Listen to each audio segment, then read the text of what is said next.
السلام علیکم متی اللہ جان ایم جے ٹی وی۔ سابق وزیر اعظم عمران خان کو آج بھی ضمانت نہیں ملی، مگر آج کے دن ایک عجیب بات ہوئی۔ تاریخ میں پہلی بار چیف جسٹس آف پاکستان نے تاریخ مانگ لی۔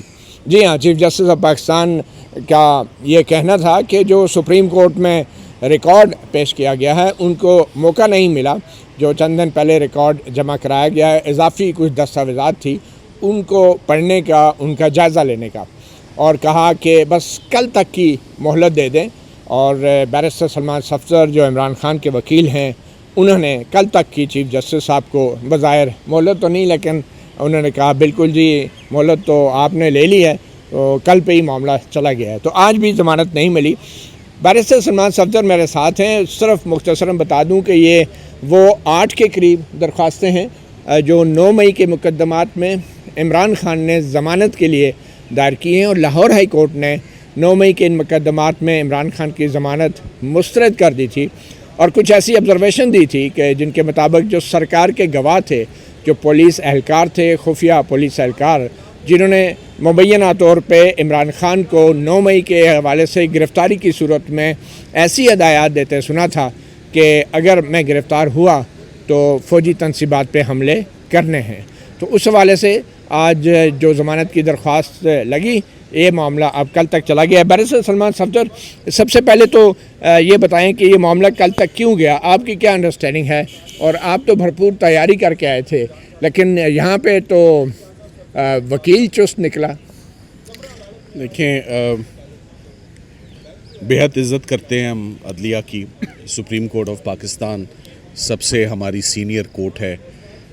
سارے ججز including the chief justice of Pakistan میرے لیے جو ہے وہ I hold them very high esteem and high regard. اور عمران خان صاحب بھی، وہ تو جو میرا کلائنٹ ہے اس کے لیے تو میری ڈیوٹی ہے نا، جو میں نے کرنا ہے۔ تو پہلی بات تو یہ کہ کوئی ایسی بات کہ عدلیہ تاریخ مانگ لے یا میں دے دوں، ایسا تو کوئی میں اس طرف تو کبھی سوچوں گا بھی انہوں نے نہیں۔ تاریخ لے لی، آپ سے تو پوچھا ہے نا۔ وہ ہم نے کچھ کاغذات ہیں جو کل ہی دائر کیے، جو حقیقت ہے وہ کاغذات کیا ہیں میں آپ کو وہ بتا دیتا ہوں۔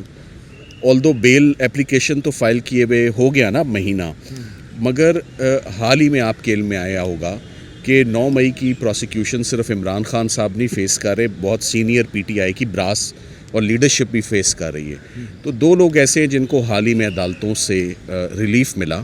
شاہ محمود قریشی صاحب کو 3 مقدمات میں ان کو ریلیف فیصل آباد سرگودا سے ملی، اور اسی طرح فواد چودھری صاحب کو بھی ریلیف ملی۔ وہ فیصلے ہمارے پاس، عدالتوں نے وہ فیصلے بھی نکالنے میں بڑی تاخیر اور دیری کی۔ آپ سن ہی رہے ہوں گے کہ جتنے فیصلے اے ٹی سی کے آ رہے ہیں ان میں فیصلے نہیں آ رہے باہر۔ البتہ یہ پتہ سنائے جا رہے ہیں، جاری نہیں کیے جا رہے۔ سو جب فیصلہ جاری ہو کے بالآخر ہمارے پاس پرسوں رات کو ہمارے ہاتھ میں لگ جاتا ہے، تو چونکہ وہ اس فیصلے میں بھی انہی گواہوں کے اوپر بات ہوئی ہے جو گواہ عمران خان صاحب کے لیے یوز ہو رہے ہیں اور ان کی اس وقت قید کا جو ہے وہ سبب بنے ہوئے ہیں، سو وہی وٹنسز ڈس بلیو ہو گئے ہیں، ٹھیک ہے، ریجیکٹ ہو گئے ہیں، یا آپ کہہ لیں کہ ضمانت کے پرپس کے لیے ان وٹنسز کو ڈاؤٹ فل ہو گئے ہیں۔ یہ میری صرف ایک اضافی ایڈیشنل گراؤنڈ ہوگی other than the grounds on ground جو آپ لے چکے ہیں، یہ صرف ایک ڈاکومنٹ تھا، اس ڈاکیومنٹ تھا، تو اس میں مگر وہ ڈاکیومنٹ ڈراؤنا اس لیے ہو جاتا ہے کیونکہ وہ 300-400 صفحوں پہ وہ بکس بن گئیں۔ تو فاضل ججز نے آج آتے ساتھ ہی انہوں نے کہا کہ اگر ہم اس کیس کو کل صبح 10:30 بجے کے لیے، اب پازیٹیو بات کیا ہے اس میں، پازیٹیوٹی بھی دیکھیں متی بھائی، پازیٹیوٹی یہ ہے کہ ہمیں تو عادت ہے اگلے مہینے آ جائیے گا، اگلے ہفتے آ جائیے گا، تو یہ تو کوئی زیادہ دیر نہیں ہوگی کل صبح 10:30 بجے میں کوئی، اور میں کل صبح 10:30 بجے کے لیے، مگر یہ کتنی بار اب تک لگ چکی ہے ضمانت کا کیس؟ یہ آج تیسری بار ہے، 3 دفعہ لگ چکا ہے اور اس پہ پروسیڈ ہی نہیں ہو پا رہا۔ یہ آج تیسری بار ہے، مگر میں سمجھتا ہوں کہ کل کے بعد یہ آگے یہ ڈیلے نہیں ہوگا، کیونکہ اس سے پہلے 6 مہینے عمران خان صاحب کی پروسیڈنگ ضمانت کی نیچے ہائی کورٹ میں ڈیلے ہوتی رہی۔ تو کل صبح میں بہت آپٹیمسٹک ہوں، گراؤنڈز ان کی ایکسیپشنل ہیں، ضمانت کا کیس ہے، امپاسبل تھا لاہور ہائی کورٹ کے لیے ضمانتیں خارج کرنا، بہرحال انہوں نے کمال کیا ہے، ضمانتیں خارج کی ہیں، تو اب ہمارا کام ہے انشاءاللہ ایز پروفیشنل لائرز کہ ہم اس کو سپریم کورٹ سے اپنی ریلیف۔ اچھا بیرسٹر صاحب، آپ کی بھی بڑا پرانی وکالت ہے، یہ تو جو سیشن جج ہوتا ہے، سول جج ہوتا ہے، یا جو بھی ٹرائل کورٹ کا جج ہوتا ہے وہ بھی ضمانت کے اوپر مختصر بحث سن کے ضمانت کمرہ عدالت میں سنا دیتا ہے. یہ جو آج کل نیا ٹرینڈ نکلا ہے، ایک تو یہ کہ سپریم کورٹ کے چیف جسٹس اگر کہہ رہے ہیں کہ ایک ضمانت کا میٹر ہے، وہ تیاری کر کے آئیں گے، پڑھ کے آئیں گے، تو کیا یہ ممکن نہیں تھا کہ آپ کمرہ عدالت میں انہیں کہتے ہیں جناب آپ کو پڑھنے کی کیا ضرورت ہے، ہم ادھر اس لیے ہیں کہ ہم پڑھ کے سنا دیتے ہیں، آپ فیصلہ دے دیں. مگر اب تو حالت یہ ہو گیا کہ ہائی کورٹ بھی ججز جو ہیں کمرہ عدالت میں فیصلہ سنانے کے بجائے فیصلے محفوظ کرتے ہیں، اور بعد میں پھر ضمانت کے کیس میں بھی اب فیصلے محفوظ کیے جا رہے ہیں. تو یہ کیا آپ کو یہ ٹرینڈ کیسا لگ رہا ہے؟ یہ آپ کا اشارہ جو ہے نا وہ ریفارمز کی طرف ہے. وکیلوں کی بھی ریفارمز ہونی چاہیے، پروسیکیوشن ڈپارٹمنٹ کی بھی ہونی چاہیے، عدالتوں کی بھی ہونی چاہیے. اوور آل تو اگر آپ دیکھیں آپ کہ کیا ہم اس وقت سب سے بڑی عدالت کے آگے کھڑے ہوئے ہیں، سپریم کورٹ آف پاکستان، سامنے اسلام آباد ہائی کورٹ ہے، انصاف مانگ رہے ہیں، ادھر کام ہو رہا ہے، ادھر چھٹیاں چل رہی ہیں. پہلے کیا ہوتا تھا ضمانت کے میٹرز میں اتنی تاریخیں پڑتی تھیں؟ پہلے وکالت کرنا بہت آسان تھا، اب وکالت کرنا بہت مشکل ہے. میں نے تو آپ سے 2-3 دفعہ پوچھا ہے کہ مجھے بھی بتائیں یہ کیا کام ہے، تھوڑا سا بولنا سکھا دیں، تھوڑے سے داؤ پیچ سکھا دیں. نہیں لیکن ہم نے تو سنا آپ جیسے سینئر لوگ تو فوجی عدالت میں پریکٹس کا سوچ رہے ہیں کہ میں یہ کام میرے لیے دن بدن چیلنجنگ، دن بدن مشکل سے مشکل ہوتا جا رہا ہے، اور اس کی وجہ عدلیہ ہے. بہرحال ہم سمجھ گئے آپ جو کہنا چاہ رہے ہو کہہ نہیں پا رہے. اچھا اب اصل مدعے کی طرف آتے ہیں. مجھے یہ بتائیں کہ ابھی حال ہی میں ایک سینئر جرنلسٹ کا ایک کالم چھپا، انہوں نے کہا کہ جی فیلڈ مارشل صاحب نے کہا ہے کہ 9 مئی کے حوالے سے صدقے دل سے معافی مانگی جائے گی تو مصالحت ہو سکتی ہے. اب مجھے یہ بتائیں کہ ایک انسداد دہشت گردی کی عدالت میں دہشت گردی کا مقدمہ ہے، اس میں مبینہ دہشت گرد اگر معافی مانگتا ہے تو اس کی قانونی پوزیشن کیا ہے؟ میں آپ سے ایز اے وکیل قانونی پوزیشن پوچھ رہا ہوں، سیاسی نہیں. دیکھیے پہلی بات تو یہ کہ کوئی صحافی اٹھ کے کوئی مشورہ دے اس کو انڈیو امپورٹنس میں سمجھتا ہوں نہیں دینی چاہیے. میری نظر میں ان کی سٹیٹمنٹ کی وقت اور ویلیو ہی کوئی نہیں. یہ صحافی کی سٹیٹمنٹ نہیں ہے، فیلڈ مارشل کی سٹیٹمنٹ. چلے جو وہ کہہ رہے ہیں کہ ایسے کر دیں آپ، آئی تو ان کی زبانی ہے نا، وہ نریٹ وہ کر رہے ہیں اس کو. مطلب اس ڈیمانڈ کی یا اس بیان کی یا اس رپورٹ کی کوئی ویلیو نہیں. یعنی اس کا آپ یہیں سے اندازہ لگا لیں کہ میرا دھیان یا میں نے اس کی طرف نہ سوچا ہے، نہ دیکھا ہے، نہ دیکھوں گا. وجہ کیا ہے؟ وجہ یہ ہے کہ میں پروفیشنل لائر ہوں. میرا کام نہیں ہے کہ میں کلائنٹ کو اس کے اوپر ایڈوائز کروں، اور میں اپنے کلائنٹ کو 2.5-3 سالوں سے سن رہا ہوں، اور اس کا موقف جب وہ 11 مئی کو برآمد کرایا تھا ان کو نیب کی تحویل سے، تو میں نہیں کروایا تھا یہاں پر کھڑے ہو کے. حامد خان صاحب ہماری نمائندگی کر رہے تھے اور ساتھ میں تھا.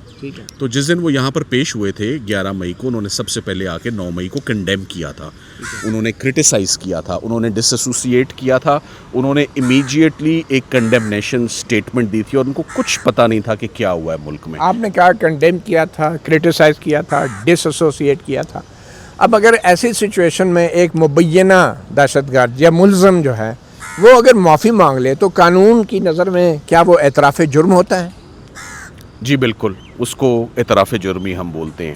اس پر تو فیصلے آ چکے ہیں سپریم کورٹ کے کہ کمپرومائز کرنا یا معافی مانگنا. معافی آپ کب مانگتے ہو؟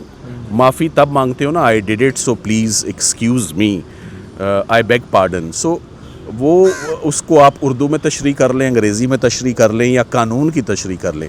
سو قانون میں کمپرومائز جو ہے وہ is an admission of guilt, جو کہ میرے کلائنٹ کا ایک کلیئر موقف چلا آ رہا ہے، اور وہ ان کا ایک اپنی سوچ ہے ان کی. اس کے اوپر نہ کبھی میرے ساتھ مشاورت ہوئی ہے، نہ میں ان کو اس پر مشورہ دوں گا، کیونکہ قید وہ کاٹ رہے ہیں، اور وہ ایک ان کا پرنسپل سٹینڈ ہے کہ میں میرٹس پر کیس پہ کو لڑوں گا، اور وکیل کا کام ہے جو انسٹرکشنز ہوتی ہیں ہم اس کو فالو کرتے ہیں. آپ نے کہا یہ ایڈمیشن آف گلٹ ہوتا ہے، تو اگر ایک ملزم دہشت گردی کی عدالت میں ایڈمیشن آف گلٹ یا اعتراف جرم کر لے تو پھر کیا ریاست جو ہے اس کو معاف کر سکتی ہے؟ اچھا، یہ بھی بات بڑی انٹرسٹنگ ہے کہ ریاست اس کو معاف کر ہی نہیں سکتی 780 کی موجودگی میں. آپ نے اپنی گفتگو میں بتایا دہشت گردی میں، جہاں دہشت گردی ہوتی ہے نا، کچھ فیصلے آئے ہیں مگر ان فیصلوں کو کوئی بہت اچھی سپورٹ نہیں ملی کہ دہشت گردی کے کیسز میں بھی جو ہے وہ کمپرومائز ہو سکتا ہے یا صلح صفائی ہو سکتی ہے to promote peace and harmony. مگر دہشت گردی کے کیسز میں تو پرسنلی اسپیکنگ، آپ مجھ سے پوچھیں as a practitioner of criminal law, میں تو صلح کے ویسے ہی حق میں نہیں ہوں